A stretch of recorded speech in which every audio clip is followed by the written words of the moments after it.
All right, here we go. OverDrive, off and running. TSN 1050 on the TSN app, your home smart speaker, and online, tsn1050.ca. Bryan Hayes, the Doug, Jeff O'Neill, Jamie Noodles McLennan. What's going on? How's everyone doing on a Friday afternoon? Beautiful I'm day. doing great, fellas. Doing great. How are we feeling today? Did we watch this morning, Hazy B? Wow. How could you miss it? The big press conference. How I'll could you take miss responsibility. Like, there was a lot of responsibility being thrown around there this morning. That's the first thing I saw. I don't know. Everyone gets a piece of the responsibility, but everyone sticks around. Yeah. How do you feel, Brian? I couldn't wait till 4 o'clock to hear because, you know, everyone's got a different interpretation. Yeah. Where are we at here? I have some perspective as well, so go ahead, Hazy. Do you want to go first? You can go first if you'd like, if you've got things on your mind. I just, watching the presser and seeing everybody in Toronto, they're outraged, and they deserve to be because they want the team to win a Stanley Cup, which should be the mandate. They're, one of the richest franchise in the league, and everybody's acting like Brendan Shanahan stole his car, which is fine if you want him gone. But I was watching it today and thinking about what's going on. Like, Pelly came in, and I guess he made an assessment after 4 weeks, and he's going to give Shanny another kick at it or to try to fix this. And it's about the players. Like, they got to get different players in there. And if you didn't get that message today, there's something wrong with you. They seem to all kind of concede that there's different players needed. How you're going to go about doing that is one thing, but it's about getting different players. But Keith Pelly made the decision that Shanny's going to work with Brad to try and fix it, and that's what they're going to do, and that's what's going to happen. So It's tough to win. You look at the Carolina team. They've had a good team for 4 or 5 years now. They've won the Metro a bunch of years, haven't they? And they're going to get waxed in the second round, and they're going to get the same amount as the Leafs. And there's not a lot of rumbling, Don Waddell, we need his head on a stick. So it's like, if you just think that for your own needs that people need to be gone, then that's your prerogative. You can think like that. Keith Pelly decided that Shanny and Brad are going to try to fix it, and that's what's going to happen, and go get them next year. I don't know what else there is to do. I mean, you got to change the players, though. For me, it's about the players. You got to get different players to try to go at this. And how they're going to do that, it's going to be challenging, but that's what's required to try and fix this, to come at it from a totally different angle.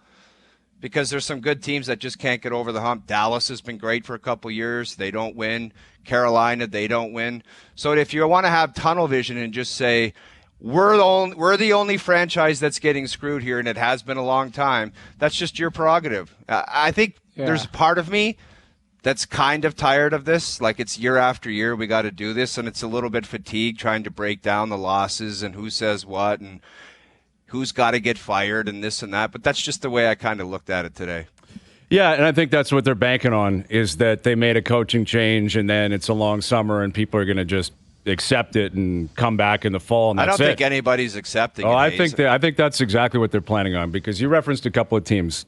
Carolina won a cup in 06. They went to a cup final in 02. They've won rounds. They've won a lot of rounds. You mentioned Dallas. They won a cup in 99. They were in a cup final in the bubble. You can't use those teams, though. You can't. Like, the Leafs are a special breed. They've never played a game in June, because when they last won a cup, there were 6 teams. They finished in May. I think what I heard today was, for starters, actions are always going to speak louder than words. Okay? Anyone expecting any of the 3 gentlemen that were speaking today to come out and say, this is what we're doing, that wasn't going to happen. Of course that's not going to happen, nor should it happen. They're not going to lay their cards out on the table and say, this is what we're going to do. That wasn't going to happen. So from that standpoint, their hands were cuffed a little bit, because there was only so much they were going to say. But Pelly's approach was strange. I guess he was up there for solidarity, but he kept saying, I've only been here for 4 weeks. So, if you haven't really assessed everything yet or had enough time to really breathe it in, I'm not really sure what he was bringing to the table, other than up there, shoulder to shoulder, solidarity, Shanahan's back, Brad's back, and these guys are going to move forward. I'll believe it when I see it, that player movement happens. I'll believe it when I see it. Well, their hands are tied to a certain extent. Well, and they tied their own hands. Who gave out the contracts?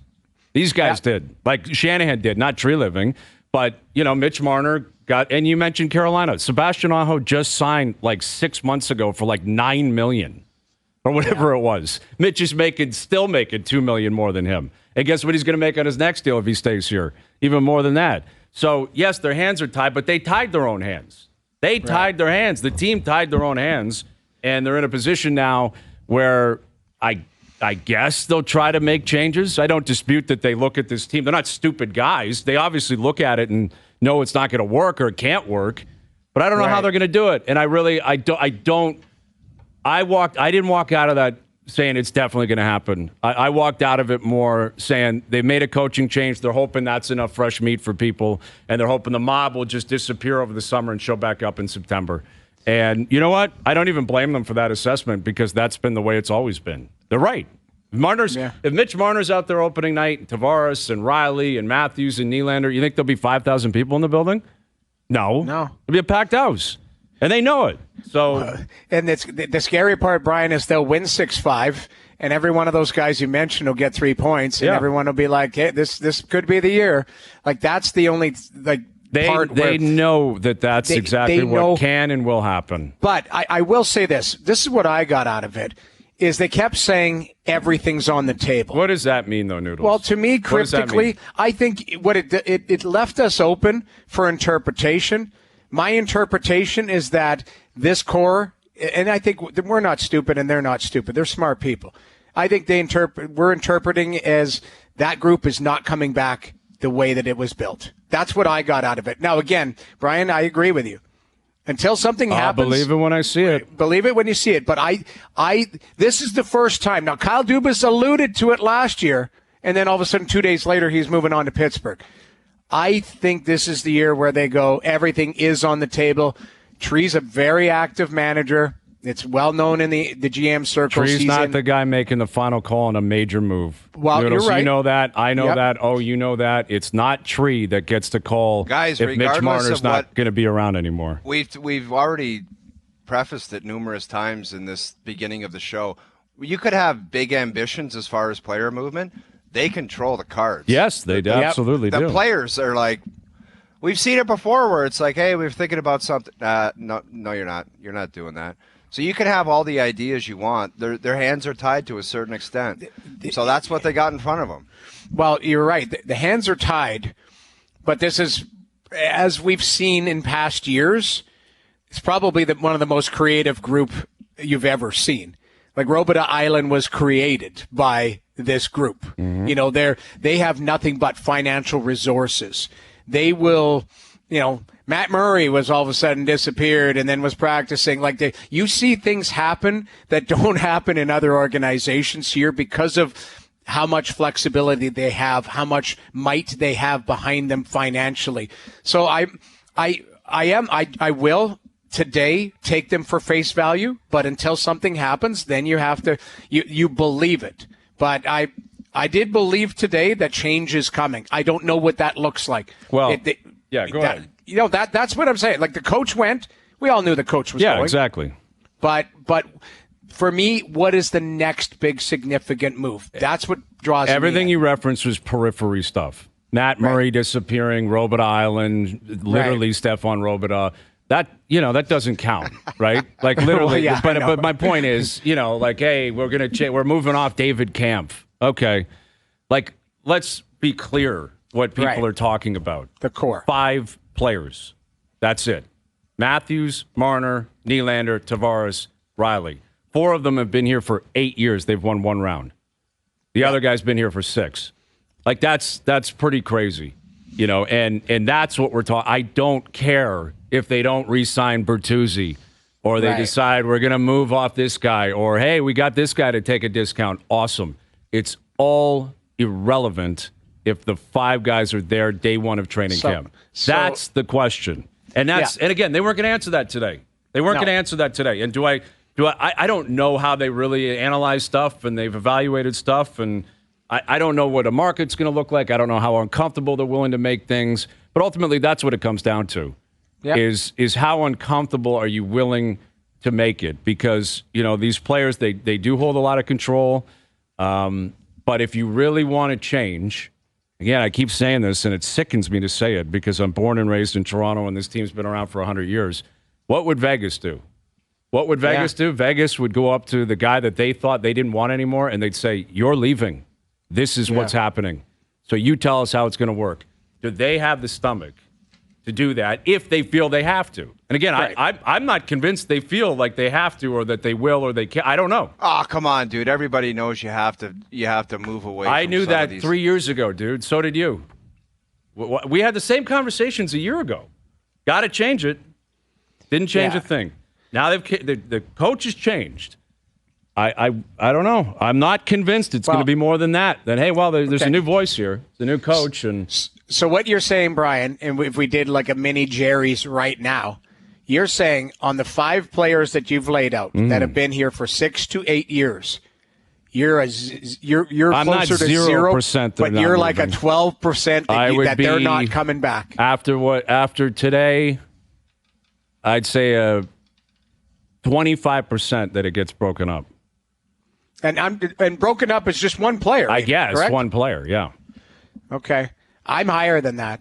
I'm north of 50. I really, this but you're not 100%, are you?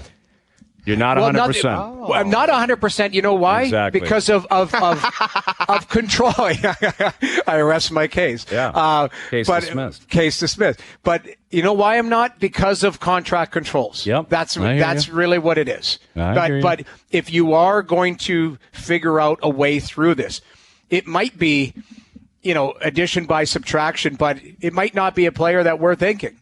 It might be Morgan Riley. Yeah, it might say, you know what, we're going to try and rock star that positioning back there. We're going to see. And I love Morgan Riley. You guys know. And I think he needs help. He doesn't need to be taken out. But it's a scenario where maybe it's not a player that we're staring at. It might be something different. That's how creative you have to be. Again, I'm just shooting. Yeah, shooting no, from I the hear hip you. here. But that would constitute a change. Yeah, absolutely. What about you over there? You're awfully quiet. What's your Gerry's on the 5 being broken up? It's a really good Gerry's. It really is because of what you want to do. There's the X factor of them kiboshing it. So it's like, how do you put a number on something where someone could just stick up their middle finger on it? You know what I mean? Yeah. Like you could. Yeah. It's almost like there's 2 different Gerrys, what you would want to do and what actually happens. Because when someone could just say it's not happening, you're screwed. That's what a no movement is. Yeah, right? Exactly.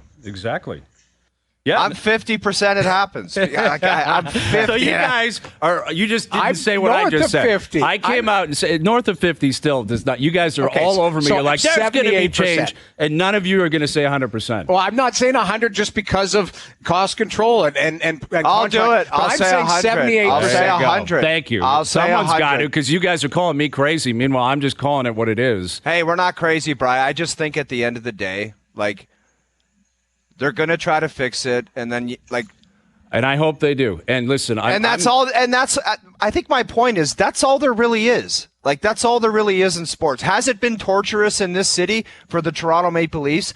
I played on the team. I understand it. Fans are disgusted and pissed. They want to win a championship. They deserve one more than any fan base. They pack visiting rinks more than any fan base. But up to now, and I could just hear myself getting older now because it's like up to now it hasn't happened. So what else can you do? You try to reload it. You try to get better. And you try to keep the guys that you want. And you go back at it. There's really nothing like screaming at the clouds saying these deals and they should have never did this. It's all over with. We have beat it to death. And I understand we're in a Toronto market. But continuing to beat it to death, I don't know what sense there is. Like, it's all been done. So it's like moving forward, what can you do to make the team better? Yeah, I don't know. I don't know what else there is. That's the thing, Well, I mean, that's exactly what I keep saying. That's why you just keep doing the same thing over and over again because there isn't, feet held to the fire or, it's, hey, who cares about what happened? And, fan base, I can't speak for every fan. I'm not here to speak for every fan. There's a massive fan base out there, but they show up all the time. They've supported this team forever. And I understand the compelling case, and I said it last year. It's very intoxicating to know you're going to make the playoffs every year. Now, we also happen to know that you're not going to win, but you're going to make. Well, that's the intoxicating thing is like sooner or later, God, these guys got to come through, and it just never happened. But it's just not going to happen. That's right. That's where the failure was. It's like believing in those core guys, thinking you were going to get a different result, when it's almost like it was so predictable what they were going to do on the ice. Because that's what happened. That's where the failure was, believing that those guys could go out there and do something different when you kind of knew that they weren't going to do it. There's where the failure is. Mm-hmm. So however you want to take that, whoever you want to deal with because of that, it's got to change. And next year, and for God's sakes, including us, have a different perspective, a different look where we can talk about different elements of the makeup of the team. Well, and that's where I'm coming at it from, like a fresh start. And the coach is a part of that, for sure. New voice, new vision, and we'll see who that's going to be. And Brad Treliving spoke on it this morning. Like, they got to get on this. There's other vacancies out there. Who knows what the timeline's going to be, but it may come up pretty soon. Is that you have to supply a different sales pitch, right? Like who's in management? They're not the ones on the ice, right? And these are not stupid guys. These are guys that have done very good things over the years. I'm not yelling and screaming about like the three guys that were speaking today. We always talk about, even the players, like they never land the sales pitch that they're actually obsessed with winning a cup. And I didn't hear that. I didn't hear like an obsession. I heard cliches. We're on here to sell jerseys and all that. Okay. All we've talked about for 5 years is individual milestones. That's it. Exactly. And that's what I'm saying is like, I think you've got, you're not blowing it up. You're not restarting. You've got to adjust here in a significant manner that allows people to have a different conversation going into the season and into next year. Because if you bring back the core and you get a good tandem goalie with Joseph Wall, they're going to make the playoffs. Like those players have proven for 8 years now they will drag you to the playoffs. Matthews will rip home 60. Mitch will have 95 points. Willie will have 90. And you'll get good goaltending. They'll put a defense together that does what they're supposed to do, and they'll finish with 102 points and they'll go to the playoffs. Like that. That's what's going to happen. And I understand where if you look at that on a whiteboard, you're like, man, that's some compelling stuff. Like that's compelling stuff. Yeah, because every team can't do that. Because you can't guarantee it. Exactly. Right. You can't guarantee it. And I understand that from a board standpoint. I understand it from a sales pitch standpoint. I understand it from, okay, that's something that I don't want to lose that. I wouldn't want to go the other way. I guess what I'm asking for, and I guess I would challenge the team on, and I'd love to speak to one of these guys, but that's not going to happen, is are you willing to risk going backwards for the slight chance you might actually finally go forward and pay off with the ultimate prize?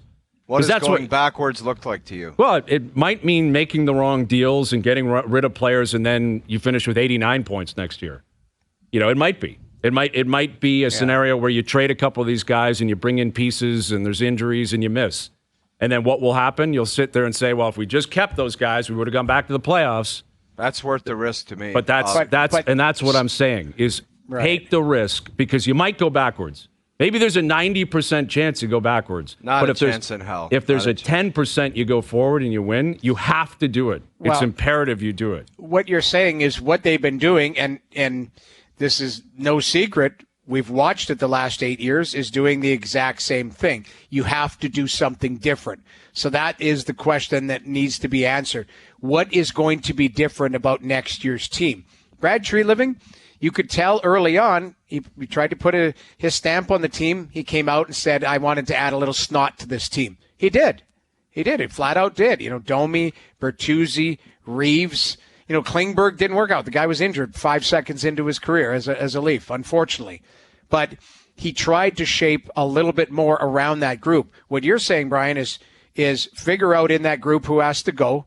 It might take a step back to either for those guys to settle in, either new players that come in, or for you to wait out a contract. For example, if Tavares decides that, one more year here, and then you free up $11 million the following year.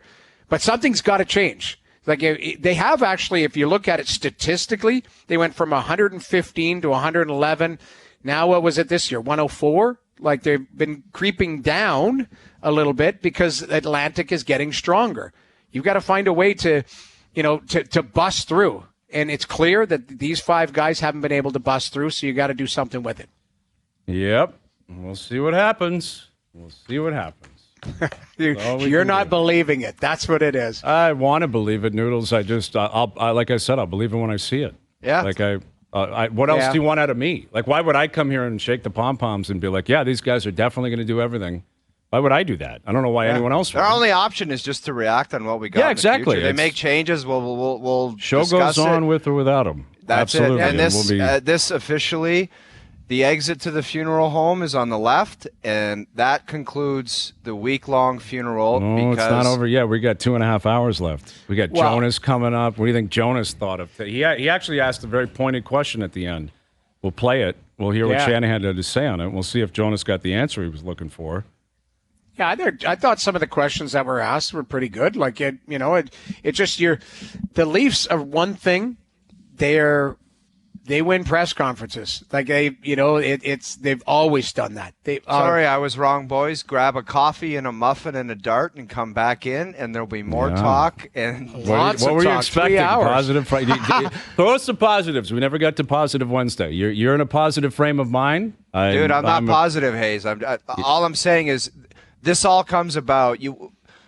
I think I'm just tired of screaming and yelling. I hear you there too, man. I know. Do you think I don't want to be talking about the Leafs playing Game 3 at home tonight? Dude. I think everyone's fed up with it, and it's just like all we can react to now is like, can they change the players and make the team look different? Where you're like, I really can we come back in September and say I really like what they've done here. Yep. This looks different, and this could work. And you know what? It might not. But as far as complaining and talking about how they didn't get it done, we've just it's been a week 8 years. Yeah, no, it's 8 years. 8 years. It's 8 years, man. So it's like 8 years. Yeah. It's been a long time, man. It has been a long time. But long time. The thing is, there's going to be new blood. There's going to be new. There's going to be a new coach. Let's see what he's got to say. There's going to be. I'm telling you, I said 78%. I should have been less gutless and said 100%. I should have, but I just think there's going to be change. Okay. I don't know why. But I think I think everybody in the market is agreeing with us. Going, we all see it. Like it's going to, something's got to give here, and I don't know what that is because we don't know who's going to be available on the other side. That's the other thing. These teams that have lost out in the first round, do you think some of the management groups are sitting there going, we need to change what's gone on? You don't think Vegas? I was just about to say, I guarantee you Vegas. Yeah. Wholesale changes. They might. Well, I mean, who knows? But I guarantee you, I think Vegas might do something. I don't know. I wouldn't be surprised at all if they did something. Anyway, all right. Moving on here. We've got Jonas coming up. We got CJ coming up as well. And we got some big news in Toronto in terms of PWHL Game 2 tonight. Toronto beat up on Minnesota a couple of nights ago. They're going for a 2-0 lead tonight. Natalie Spooner scores every single night. So positive story on that front. We got the PWHL going tonight. The WNBA is rolling through town. Easton Cowan had a 5-point night. London just beating the doors off the Generals. Hey, there's a possible addition that could bring some positivity. Positive story. We're already trending in the right direction. He is it. a Maple Leaf next year. I love the positivity. All right. So we're moving in the right direction here. OverDrive continues. TSN 1050 and on the TSN app. All right, so Keith Pelly, Brendan Shanahan, Brad Treliving all spoke this morning. Yesterday it was announced, they're moving off Sheldon Keefe and start searching for a new head coach. And Brad Treliving said the process will be thorough, and I'm sure it will be. And yet there's other vacancies, so they got to figure out who they want, and they got to go get that guy. But there was a lot, said in the statements and generally stuff that we expected to hear. And most of the questions were pretty pointed, and I thought Jonas had a great question at the end where it was very blunt. He asked Brendan Shanahan, do you still believe the core can win? There's a time where you look at the age and the development of players and you talk about patience. And then there comes a time where you see certain patterns and trends repeat themselves. Results repeat themselves. And that's what we have to do this summer. Without getting specific, I've said earlier, it's not our intention here today to single any one individual out or any one small group of this team out. We're talking about the whole team. What we are saying is that it has certainly become evident that we have to assess all of those things and assess whether or not we have to make some very difficult decisions this summer to make the team better. All right, so they're going to assess. They haven't made up their minds yet, but they will assess that. Here's Jonas Siegel. If you couldn't take from that comment, it's like that's basically no. Like when you bring up patience, it's like I was patient with this group before, and that's basically in a roundabout way saying I've had enough. Yeah. I've seen it. You know what I mean? Like if you can't understand that, you're not very smart. Yeah. I mean, he should think that way. I mean, I think Brendan Shanahan's been very loyal to these guys. Like, he's done everything for them. They've all been granted everything and protection and more than ample opportunities to come out and prove that things are going to change. And that's the only failure, is having faith in these guys and believing, and they just didn't do it. So it's like that's where the failure is, right? And listen, to be fair to Shanahan, it's better to be in a position where you waited too long and know, okay, it didn't work out, than to get rid of it too soon before you knew the answer, right? Because past administrations would have done that. They'd wait a year or two and say, screw it. Like this guy, Shanahan, very loyal, like believed in his guys, believed in them. And, ultimately they didn't repay that loyalty, for the most part. Again, not bad guys and great during the regular season and all that. It's not a personal thing. It's just in terms of the group being able to win the ultimate prize, it hasn't happened. Here's Jonas Siegel from The Athletic. Is that the answer you were looking for from Shanahan from your question, Jonas, or what? I mean, I don't know. Like, so I kind of disagree with what you just said. Shockingly, we disagree about what do you waiting disagree too long. with? I think the idea that they should have waited that they waited too long was the right move. It wasn't the right move, and it's going to cause problems for them now or cause complications for them now. But we can get to that in a second. I mean, my follow-up question was but why now? What he's talking about with patterns and trends, that was all there before. This is not, that's what I still don't totally understand. What is different this year versus last year versus the year before that? Why was this series the one that decided it? Is that to do with him, his contract, the new president of MLSE? What is the reason that something changed now when all the issues that they're talking about we've known about for years? And I think the one point he made that I think is fair, he pointed to their age and you want to kind of give it time, and that's fair. You go back to 21 against Montreal when they blow the 3-1 lead. Marner's 24, Matthews 23. They're still young. You still can say, you know what, we got to give this time. But I still just don't understand why now is the time that change is coming, and it's coming at a time when it's going to be harder to make change because some of the players in question, one player in question, obviously Mitch Marner, has control of the process, and that's going to make making meaningful change and actually making the team better difficult.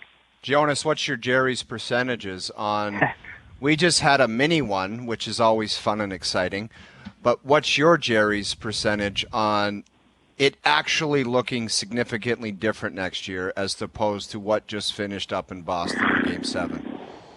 Oh, my God. I feel like we've said so many times that something is going to change, and then it just doesn't change. Is it impossible that both of the guys we were talking about with the no movement clauses just say, nah, I'm good, going to stay? Is that impossible?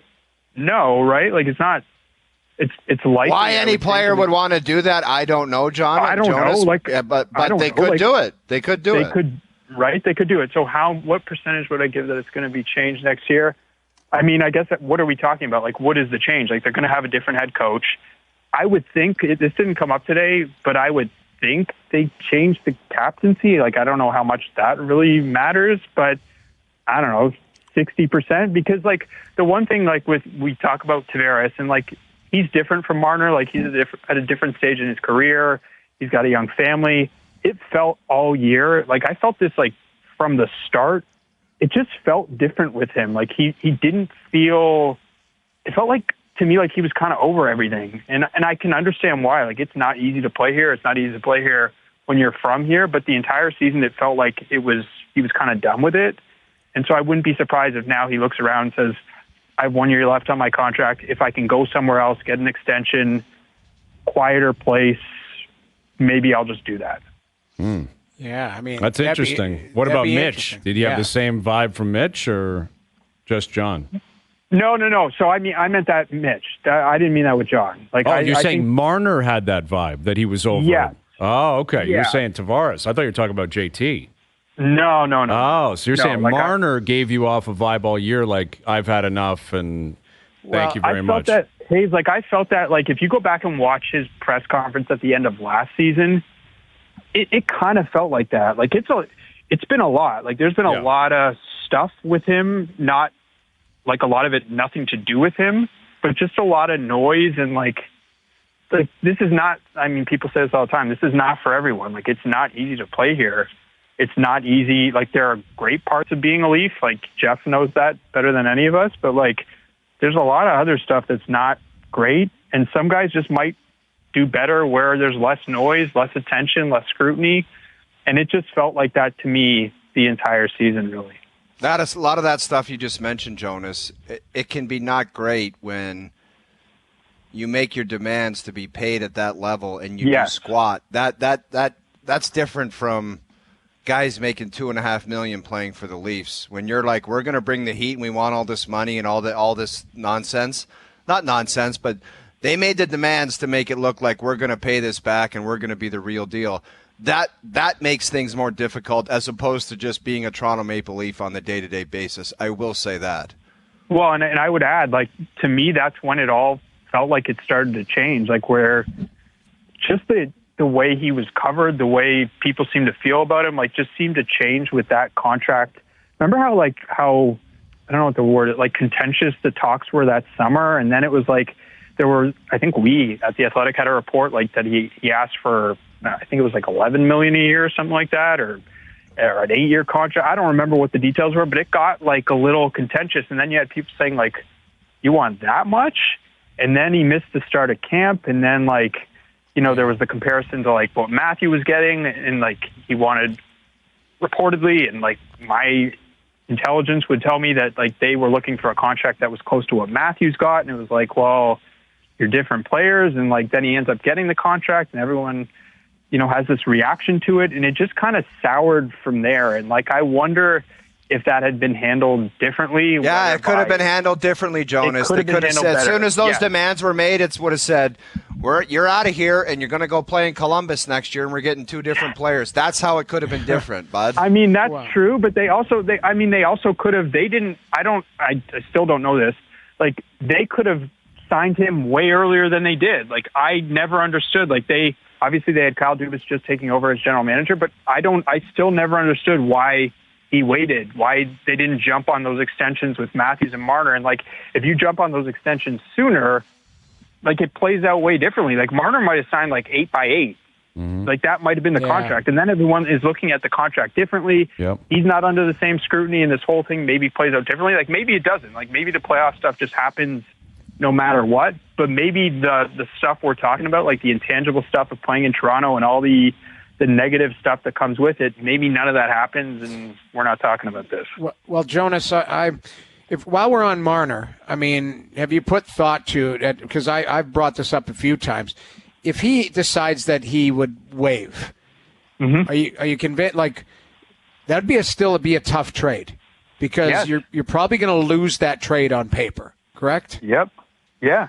So that's, you know, you'd get cap freedom, but doesn't matter. You're losing a special player, and you better replace him with 2 good players, whatever. Again, I'm not going to speculate. That's something that has to be weighed into the decision-making this offseason, does it not? 100%. And like you mentioned, like, just the trade itself, think about how difficult the negotiation for an extension might be. Like, we just talked about, like, how difficult the last contract was. Now you're going to involve potentially his agent in another negotiation, because, like, if you're a team that's trading for him and you're giving up the stuff what we're talking about, like, you're going to want him extended. You're not just going to, I wouldn't think you're just taking him with 1 year left on his contract.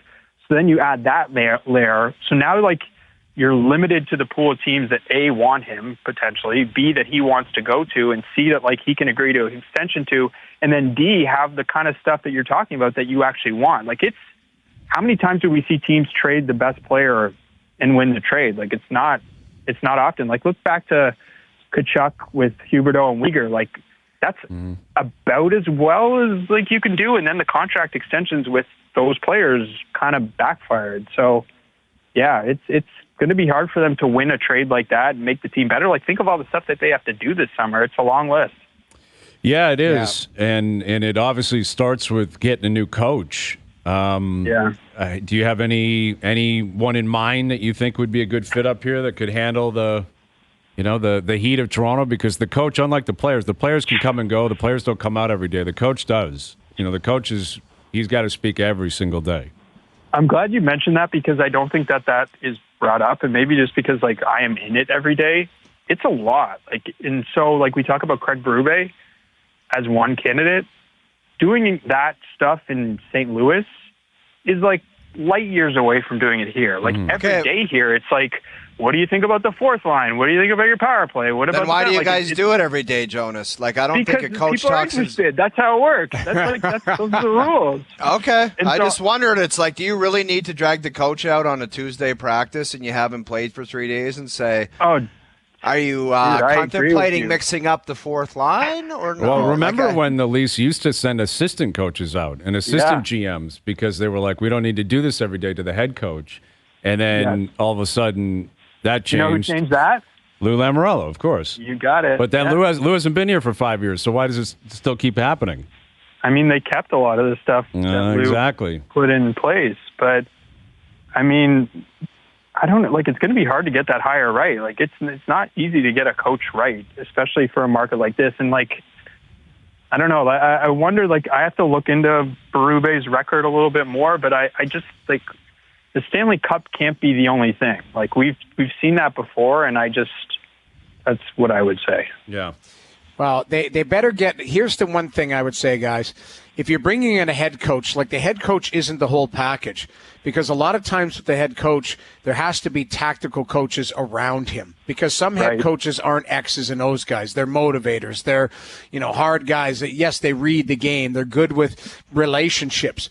But you need tactical coaches that are really good as far as systematic and adjustments and reading the game within the game. I think the hire's got to be the right hire, but it's not just one guy and then a bunch of guys that fill in. There has to be – we're talking about a power play. The power play went anemic in the playoffs, 4% in the playoffs. Hire the best power play. I think they got to get somebody to fix the power play, and that's basically the players. And that's the coach saying, you're going to keep screwing up out there and doing stupid things. You're not going on the ice. But it's just about accountability with the players. Yeah. You're not doing it, you're not going on the ice. Someone's got to have the stones to say that, not, oh, I don't want to hurt your feelings. I don't want your dad calling me. I better get you out there time after time. It's just, things have just got to be done differently. That's what we're getting. Like, the players got to be different, and the way they're handled has got to be different. 100%. But I also think, like, penalty kill nowadays is tactical. It's how you defend. If you push low, if you go into the like, there are things that you need to be point on. And yes, the goalie can mask all of that. But I think structurally, that's all got to be dialed in. All got to be dialed in. That was my point, is surrounding. If it's Craig Berube, you make sure he's surrounded with the guys that he wants and feels comfortable with that are going to get the job done. And then, again, he can apply the pressure to the guys in the room like you just talked about, and making sure there's accountability. That has to happen, and that's why we're seeing a common theme in some of the coaches that are being hired right now.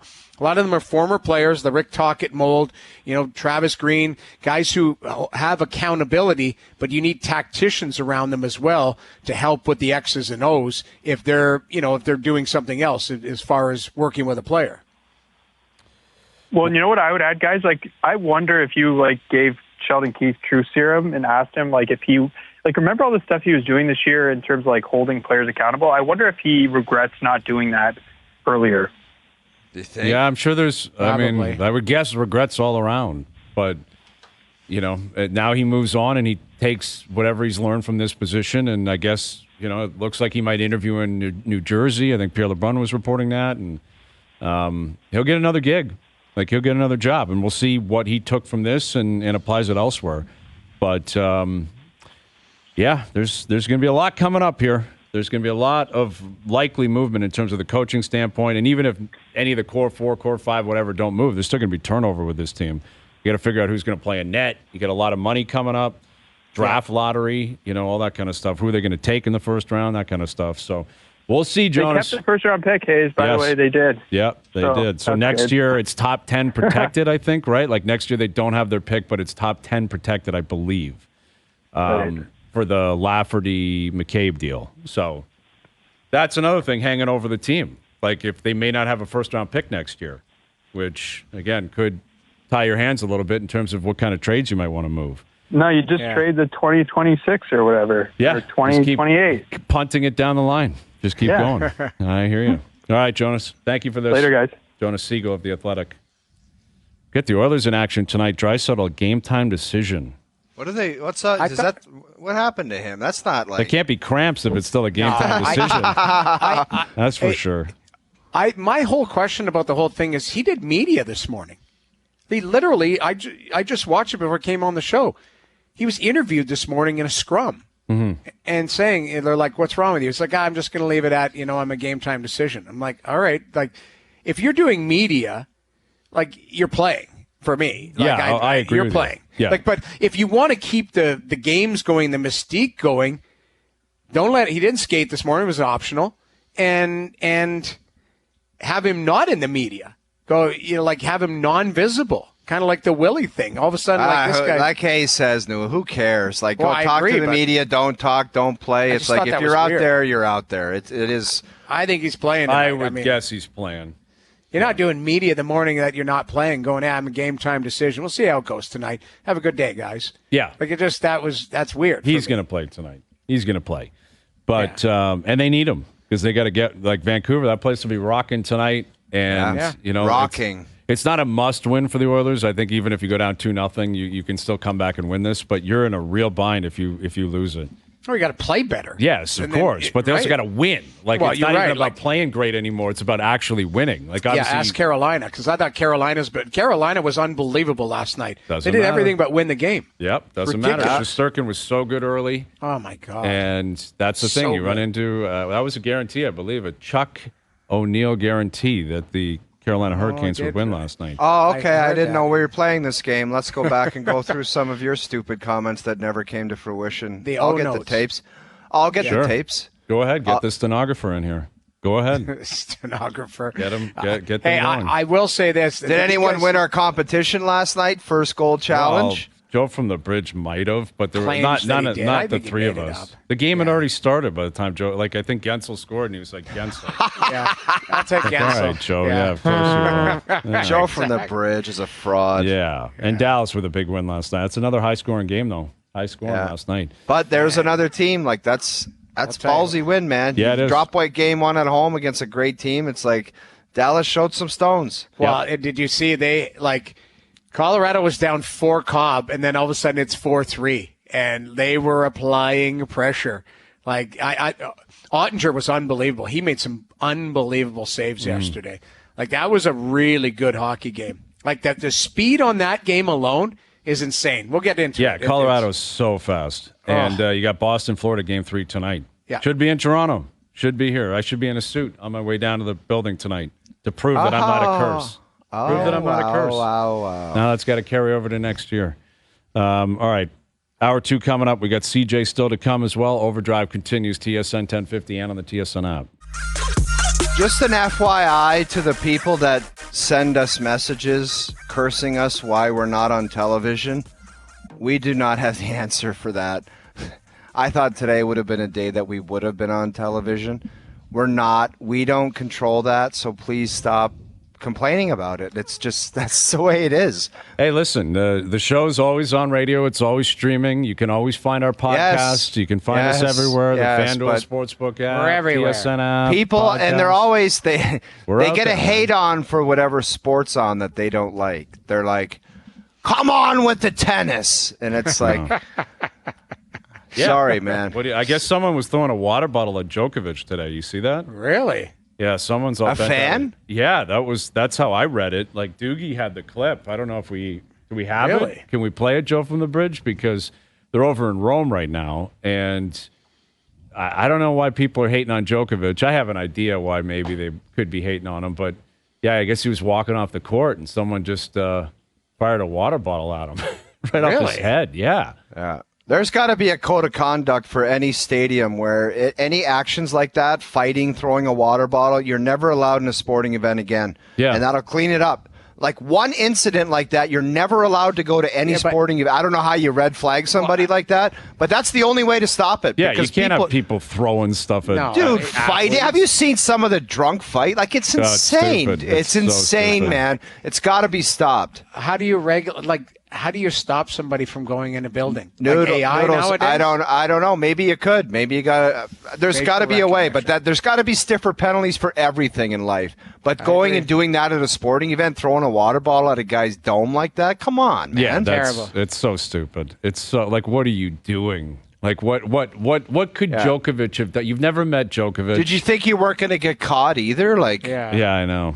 Yeah, that's the problem. Like, I would guess if they caught the person, probably you're out of there. I don't know, but you can't ban someone from every sporting event. I mean, that's not going to happen. But he just goes with a buddy. Like, that's the thing. You know, buddy gives him a ticket. Like, he's not, exactly. You know. Like the security over there, they're not doing anything anywhere. What are you going to do? I mean, and we don't want to live in a society where they're, I don't want to get too heavy here, but you can be tracked everywhere based on what you've done in the past. I mean, I don't think anyone should be advocating for that.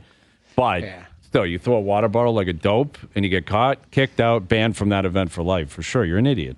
Yeah, exactly. All right, hour 2 coming up. Overdrive continues. TSN 1050 and on the TSN app.